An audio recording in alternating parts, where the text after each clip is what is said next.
આ ચટણી ફાફડા, ગાંઠિયા અને બાજરાના રોટલા જોડે સારી લાગે. ફુદીનો, લીંબુ, કોથમીરી, ડુંગળી, મરચાં, આદુ, લસણ, ટામેટાં અને મૂળા.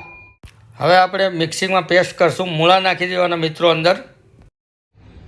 ડુંગળી અને મરચાં નાખી, લસણ, આદુ નાખી દેવાનું અંદર. ફુદીનો નાખી દેવાનો, કોથમીરી નાખી દેવાની અંદર. મિત્રો અધકચરું પીસી નાખવાનું.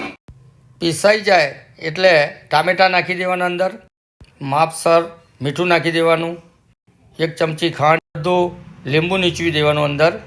ઓપ્શન છે, નાખવું હોય નાખી શકાય. બીટ નાખી દેવાનું અને પીસી નાખવાનું. સરસ ચટણી બનશે આપણી મિત્રો. શિયાળામાં ખાવા માટે બહુ સરસ. મૂળા, ડુંગળી, બીટ, ટામેટાં. મિત્રો આવા નવા હું વિડીયો મૂકતો રહીશ.